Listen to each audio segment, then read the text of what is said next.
Chapter 10. Shaggy Man to the Rescue. They had not gone very far before Bungle, who had run on ahead, came bounding back to say that the road of yellow bricks was just before them. At once they hurried forward to see what this famous road looked like. It was a broad road, but not straight, for it wandered over hill and dale and picked out the easiest places to go. All its length and breadth was paved with smooth bricks of a yellow color, so it was smooth and level except in a few places where the bricks had crumbled or been removed, leaving holes that might cause the unwary to stumble. "I wonder," said Ojo, looking up and down the road, "which way to go?" "Where are you bound for?" asked the Woozy. "The Emerald City," he replied. "Then go west," said the Woozy. "I know this road pretty well, for I've chased many a honeybee over it." "Have you ever been to the Emerald City?" asked Scraps. "No, I am very shy by nature, as you may have noticed, so I haven't mingled much in society." "Are you afraid of men?" inquired the Patchwork Girl. "Me, with my heart-rending growl, my horrible shudderful growl? I should say not. I'm not afraid of anything," declared the Woozy. "I wish I could say the same," sighed Ojo. "I don't think we need to be afraid when we get to the Emerald City, for Unc Nunky has told me that Ozma, our girl ruler, is very lovely and kind and tries to help everyone who's in trouble. But they say there are many dangers lurking on the road to the great fairy city, and so we must be very careful." "I hope nothing will break me," said the Glass Cat in a nervous voice. "I'm a little brittle, you know, and can't stand many hard knocks. If anything should fade the colors of my lovely patches, it would break my heart," said the Patchwork Girl. "I'm not sure you have a heart," Ojo reminded her. "Then it would break my cotton," persisted Scraps. "Do you think they are all fast colors, Ojo?" she asked anxiously. "They seem fast enough when you run," he replied, and then looking ahead of them, he exclaimed, "Oh, what lovely trees!" They were certainly pretty to look upon, and the travelers hurried forward to observe them all more closely. "Why, they're not trees at all," said Scraps. "They're just monstrous plants." That is what they really were, masses of great broad leaves which rose from the ground far into the air until they towered twice as high as the top of the Patchwork Girl's head, who was a little taller than Ojo. The plants formed rows on both sides of the road, and from each plant rose a dozen or more of the big broad leaves, which swayed continually from side to side, although no wind was blowing. But the most curious thing about the swaying leaves was their color. They seemed to have a general groundwork of blue, but here and there other colors glinted at times through the blue, gorgeous yellows turning to pink, purple, orange, and scarlet, mingled with more sober browns and grays, each appearing as a blotch or stripe anywhere on a leaf, and then disappearing to be replaced by some other color of a different shape.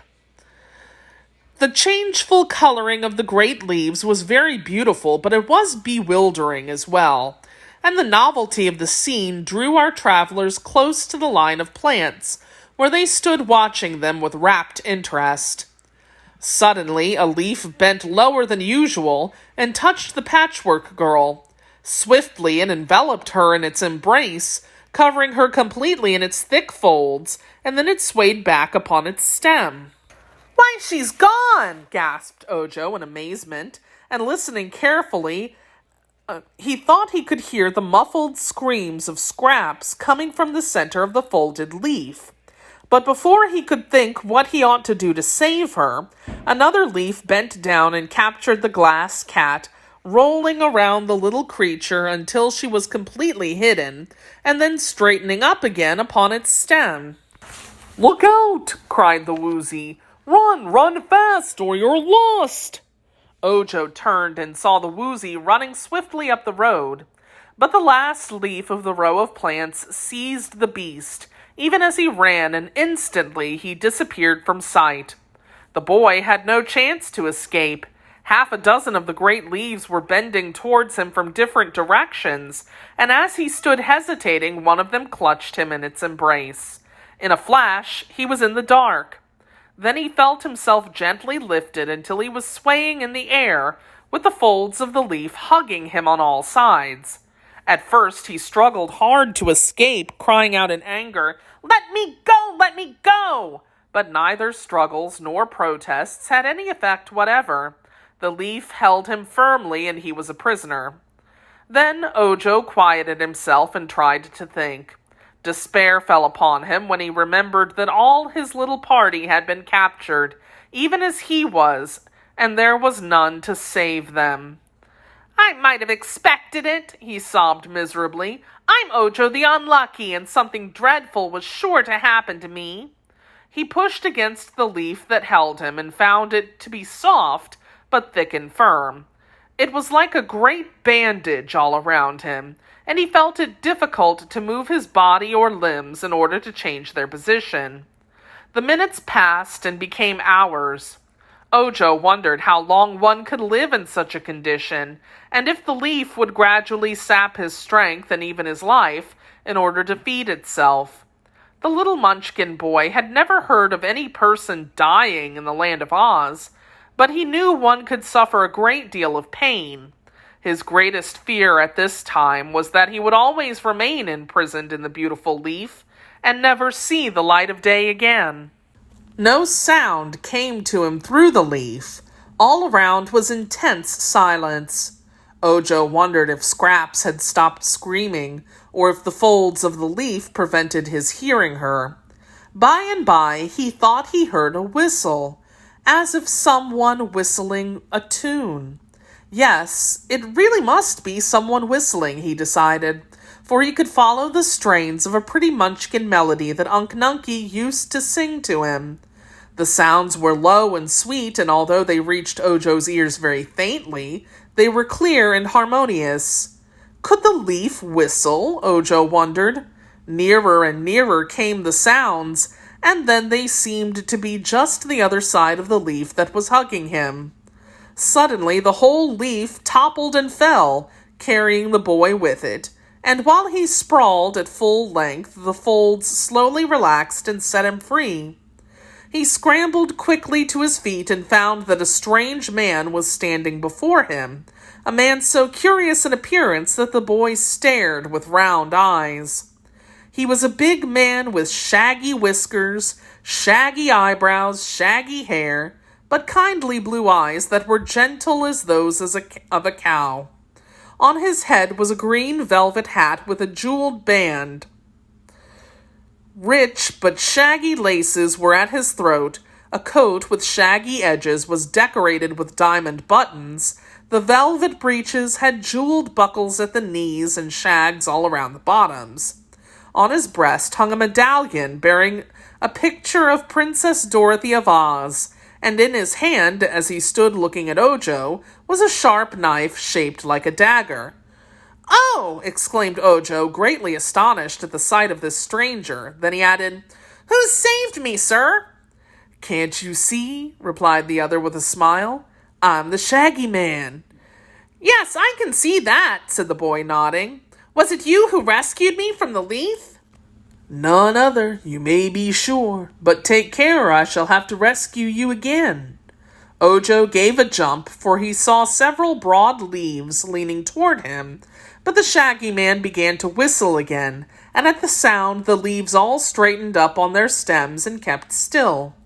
The man now took Ojo's arm and led him up the road, past the last of the great plants, and not till he was safely beyond their reach did he cease his whistling.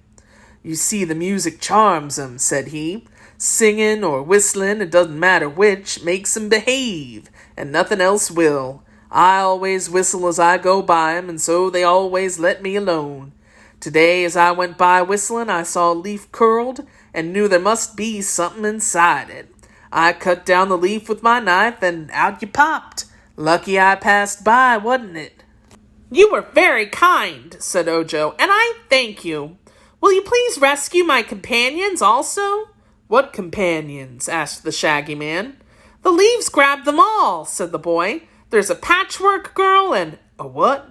A girl made out of patchwork, you know. She's alive and her name is Scraps. And there's a glass cat.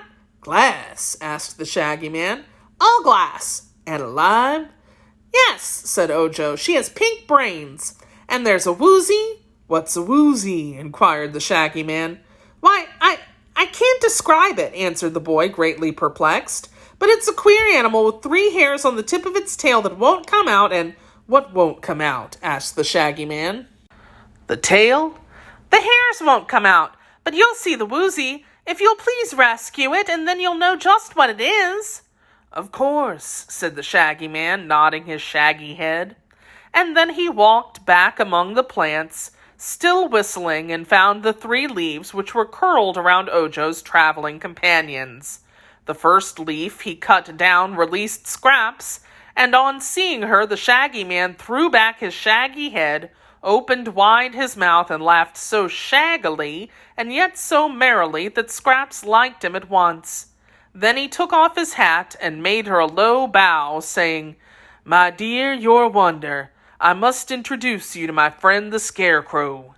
When he cut down the second leaf, he released the glass cat, and Bungle was so frightened that she scampered away like a streak, and soon had joined Ojo, when she sat beside him panting and trembling.